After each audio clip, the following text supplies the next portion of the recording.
पात्रा, लेकिन केंद्र बिंदु में आप हैं। वो विपक्ष कह रहा है कि आप हिंदू मुसलमान करना चाहते हैं, इसलिए शाहीन बाग में बुलडोजर चलवाना चाहते हैं। कब हुआ था सीए आंदोलन, और अब आपको लग रहा है कि अवैध निर्माण वहां पर हो गया है अचानक और बुलडोजर का मुंह आपने मोड़ दिया है? ये देखिए, आज मैं साउथ दिल्ली के मेयर और बाकी कुछ अधिकारियों के बयानों को सुन रहा था। बड़े स्पष्ट रूप से उन्होंने कहा कि अभी कुछ सर्वे चल रही हैं, अभी बुलडोजर चलेगा, बुलडोजर नहीं चलेगा, किसी प्रकार का कौन सा मकान अवैध है, कौन सा नहीं है, इस विषय पे तो कोई टिप्पणी नहीं की गई है। मैंने साउथ दिल्ली के मेयर को यह भी कहते हुए सुना कि जो बांग्लादेशी और रोहिंग्या हैं, जिन जिन स्थानों पर ज़मीन इख्तियार करके अवैध रूप से उन्होंने अपनी कॉलोनी को बसाया है, उन स्थानों पर चिन्हित करके कानूनी कार्यवाही की जाएगी। तो इसमें क्या बुराई है? अगर अवैध रूप से रोहिंग्या आके किसी जगह कॉलोनी बसाते हैं, अगर अवैध रूप से बांग्लादेशी आके किसी जगह कॉलोनी बसाते हैं और वो देश के कानून व्यवस्था के साथ छेड़छाड़ करते हैं, देश के अंदर पत्थरबाजी इत्यादि करते हैं, रोकना चाहूंगा, तो अगर उनको चिन्हित करके कार्यवाही होगी तो क्या बुराई है? इमरान प्रतापगढ़ी क्या कहते हैं? वो कहते हैं आप मुस्लिम इलाकों को चुन चुनकर कौन सा ध्रुवीकरण का खेल खेलना चाहते हैं, इसको देश समझ रहा है। क्विकली इस पर रिस्पॉन्ड करिए। महबूबा मुफ्ती भी यही कह रही हैं। नहीं, इमरान प्रतापगढ़ी ने क्या क्या कहा हुआ है इससे पहले वो बताने की आवश्यकता नहीं है। जहां तक महबूबा मुफ्ती और ओमर अब्दुल्ला के बयानों का सवाल है, आपने तो अभी थोड़ी देर पहले, पता नहीं मुझे आपने रिपोर्ट में क्यों नहीं दिखाया, ANI ने अभी ओमर अब्दुल्ला के बयान को रिलीज किया है और ओमर अब्दुल्ला ने स्पष्ट रूप से अपने बयान में कहा है कि ये जो अजान का मसला है, और अगर लाउडस्पीकर के वॉइस को कम किया जाएगा, लाउडस्पीकर उतारा जाएगा, तो जो जम्मू और कश्मीर का विलय हिंदुस्तान के साथ हुआ था, उस समय कहा गया था कि हिंदू मुसलमान को सरकार एक चश्मे से देखेगी, इसलिए हम हिंदुस्तान के साथ मिले थे। अगर इसी प्रकार की स्थिति रही तो हमें पुनर्विचार करना पड़ेगा कि हम हिंदुस्तान के साथ रहेंगे या नहीं रहेंगे। आप सोचिए कितनी बड़ी बात है। नवनीत राणा को तो आपने देशद्रोह में जेल के अंदर डाल दिया क्योंकि वो हनुमान चालीसा पढ़ना चाहती थी। मगर यहाँ ओमर अब्दुल्ला कह रहे हैं उनको सोचना पड़ता कि वो हिंदुस्तान के साथ रहेंगे या नहीं रहेंगे। ये कितनी बड़ी स्टेटमेंट है, इस पर चर्चा क्यों नहीं हो रही है? और मैं दिग्विजय सिंह जी पे भी कहना चाहता हूं। जी, आप आगे कहिएगा दिग्विजय सिंह पर, अभी आसिफ खान रिस्पॉन्ड कर दे। आसिफ खान, बुलडोजर का धर्म क्यों देखा जा रहा है? Point number 1। पॉइंट नंबर 2, क्या आपको लगता है आपके नेता जो बात कह रहे हैं कि मुस्लिम इलाकों को चुनकर कौन सा ध्रुवीकरण का खेल खेलना चाहती है भारतीय जनता पार्टी, ये देश समझ रहा है? देखिए, इसमें कोई शक की बात नहीं है कि पूरा देश में जिस तरह से एक माहौल पैदा किया जा रहा है, मेरा तो ये मानना है, और ये बहुत दुनिया के बहुत ही जो इंटेलेक्चुअल्स लोग थे, फिलोसफर्स, उन्होंने भी ये बात कही थी कि अगर किसी मुल्क को तबाह और बर्बाद करना हो तो वहाँ एटम बम या वहाँ पर न्यूक्लियर बम मारने की जरूरत नहीं है। वहाँ का माहौल, आपसी भाईचारे को बिगाड़ दीजिए, धर्म के आधार पे उस मुल्क के लोगों को लड़ा दीजिए, वो मुल्क खुद तबाह और बर्बाद हो जाएगा। आज इस मुल्क में जो भाईचारे का निज़ाम जो दरहम बरहम किया जा रहा है, जो गंगा जमनी तहजीब की धज्जियाँ उड़ाई जा रही हैं, तो इससे साफ एक ये मैसेज जा रहा है पूरे दुनिया के अंदर कि इस मुल्क को बर्बाद करने में कहीं ना कहीं वही फिरका परस्त ताकतें हैं जो इस मुल्क में खुद सत्ता में बैठी हुई हैं। नहीं, आप कह रहे हैं कि जो फिरका परस्त ताकतें हैं वो सत्ता में बैठी हुई हैं, लेकिन क्या आपको लगता है बुलडोजर का भी धर्म है? नहीं, देखिए, बिल्कुल नहीं है। बुलडोजर का धर्म नहीं है, ना ही कोई अनऑथराइज्ड कंस्ट्रक्शन को प्रमोट कर रहा है, बढ़ावा दे रहा है। पर आपके नेता क्यों कह रहे हैं? देखिए, आप जब गलत ट्रैक पर चलेंगे और हर चीज को धर्म के आधार पर ले जाएंगे, बुलडोजर को भी आप एक मस्जिद का गेट तोड़ के और मंदिर के गेट पे उसको रोक देते हैं, जब तक वो मस्जिद के गेट पर खड़ा होता है तो आप सुप्रीम कोर्ट के ऑर्डर को नहीं मानते हैं। जब मंदिर के गेट पर जाता है तो वो उसी टाइम आप सुप्रीम कोर्ट के ऑर्डर को मान लेते हैं।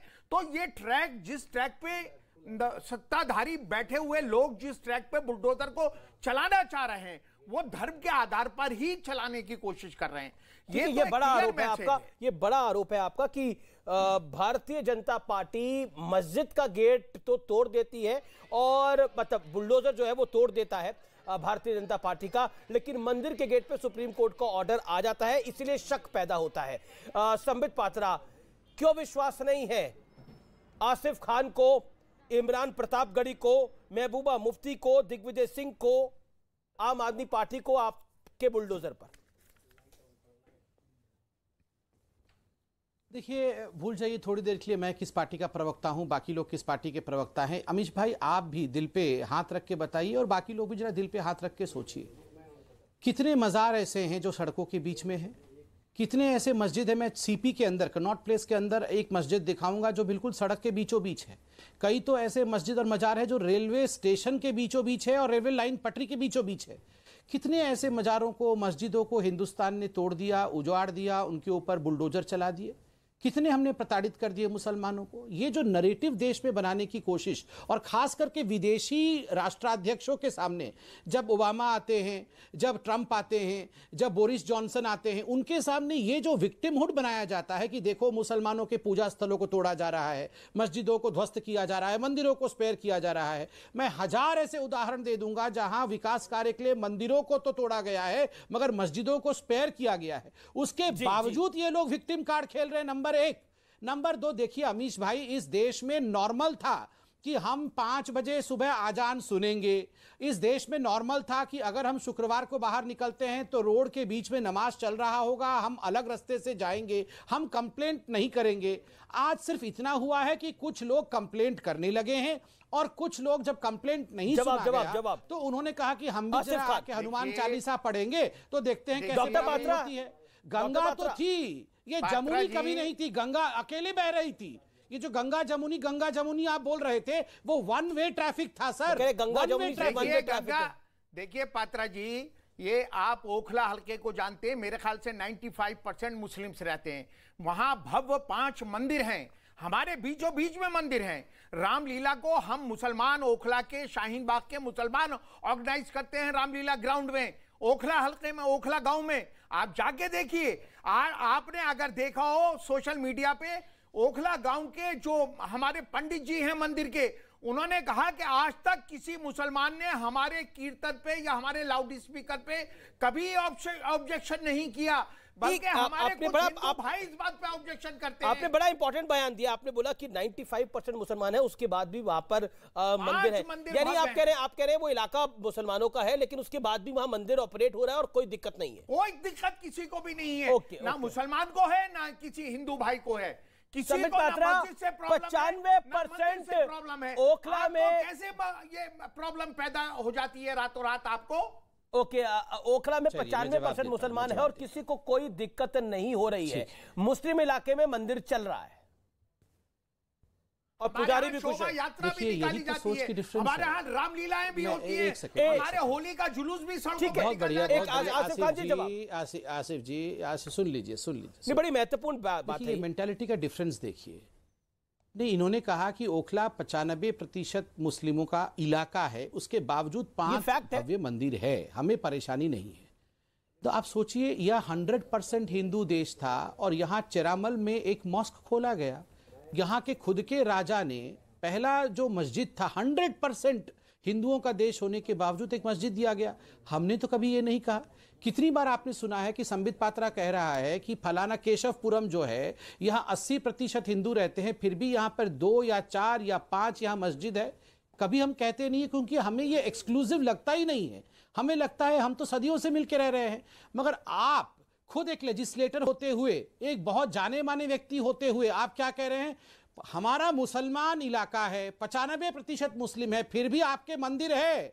आप सोचिए हम कितने उदार हैं, कितने बड़े हैं। ये जो सोच है कि हम फिर भी आपको अलाउ कर रहे हैं, आप हर चीज को फिर आप गलत ट्रैक पर लेकर जा रहे हैं। संबित पात्रा जी, मैंने कोई गलत ट्रैक पर नहीं लेके जा रहा हूं साहब, यही सोच है। रामलीला खैरियत आप दे रहे हैं। हम हमारे यहाँ जो मंदिरों में कीर्तन होता है, हम रामलीला ऑर्गेनाइज करते हैं जिसमें राम और लक्ष्मण मुसलमान लड़के बनते हैं।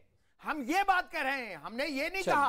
मैंने कहा 95% आबादी में 5 मंदिर, भव्य मंदिर खड़े हुए हैं। आज तक वहां के पंडित जी तो ये पर आसिफ खान जी, ये एहसान तो नहीं हो सकता कि 95% मुसलमान आबादी है वहां पर? एहसान ये तो इनके रहमो करम पर हम हैं। ये मुल्क हमारा है, हमारे आबो अजदाद ने इस मुल्क को आजाद खून पसीने से सींचा है। हम आपके रहमो करम पर हैं क्या? आपके रहमो करम पे आप तय करेंगे कि मस्जिदें कहां बनेंगी या कहां नहीं बनेंगी, आप तय करेंगे। हम आपके रहमो करम पर हैं क्या? पर कानून तो तय करेगा ना। कानून तय करेगा। कानून को हम कब कह रहे हैं? मैं जवाब देता हूं। नहीं आसिफ साहब, आप हमारे रहमो करम पे कतई नहीं है। हम आपके रहमो करम पे हैं। गलतफहमी हो तो आप निकाल दीजिएगा। एम्बुलेंस आपको अगर ये गलतफहमी है तो जहन से निकाल देना। अभी तो फिलहाल डिबेट में भी मैं आपके रहमो करम पे हूं। देखिए, मैं तो आपको सुन लेता हूं, आप मुझे बोलने कहां देते हैं। 95% में आप तो भगवान राम बन जाते हैं। कम से कम यहां पर तो आप मुझे अलाउ करिए बोलने के लिए, थोड़ा बोलने तो दीजिए मुझे। देखिए आसिफ साहब, आपने कहा कि क्या आप हमारे रहमो करम पे हैं। आपको लगता है कि आप हमारे रहमो करम पे हैं? बिल्कुल आप देखिए, जब ये देश आजाद हुआ था, लेकिन आप चाहते हैं कि हम आपके रहमो करम पर रहें। आप गलतफहमी निकाल दीजिएगा, हम आपके रहमो करम पे नहीं रहेंगे। ये मुल्क हमारा है। बीच में क्यों बोलते हैं? इस मुल्क के हर नागरिक को इतना ही अधिकार है जितना आपको अधिकार है। आप पूरा बोल लीजिए, पूरा बोल लीजिए। ठीक है आसिफ जी, अब आपने अपनी बात को रखा। Doctor Patra, quick reply, then Rituraj. देखिए आसिफ जी मुझसे भी पूछ रहे थे कि क्या हम आपके रहमो करम पे हैं, फिर इन्होंने कह दिया कि नहीं, हम आपके रहमो करम पे नहीं हैं। मगर हम इनके रहमो करम पे जरूर है।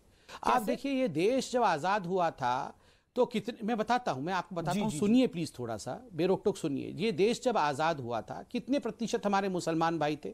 हम इतने हिंसक होते, इतने असहिष्णु होते हिंदू, और इतने हम अगर खराब होते तो आज ये प्रतिशत बढ़ करके, ये जो आप कहते हैं ना कि 15 करोड़ वर्सेस 100 करोड़, ये नहीं होता।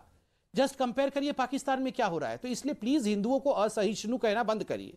नंबर 2, जहां तक हमारे रहमो करम का विषय है, मैं एक एग्जाम्पल दे रहा था। ये जो नमाज पे रोड बंद होने वाला विषय सुप्रीम कोर्ट क्यों गया? अलकनंदा में एक एम्बुलेंस को रोकना पड़ा क्योंकि वहां रोड बंद था और कॉलोनी के गेट के सामने नमाज पढ़ाया जा रहा था, नमाज पढ़ी जा रही थी, पेशेंट मर गया। तो कौन किसके रहमो करम पे है? आपने कभी देखा है कि हम हनुमान चालीसा पढ़ रहे हैं और एम्बुलेंस को हमने रोक दिया है? पूरे हिंदुस्तान में आप कश्मीर से कन्याकुमारी तक देख लीजिए, कहां हनुमान चालीसा की हम पाठ के कारण से रोड रोक करके एम्बुलेंस तक जाने नहीं देते हैं, और आप हमसे पूछ रहे रहमो करम पे कौन है? पर अब तो नाम भी बदले जा रहे हैं। एक गांव है जिसका नाम मेरी जानकारी में आया मोहम्मदपुर था, उसको अब माधवपुरम कर दिया गया है।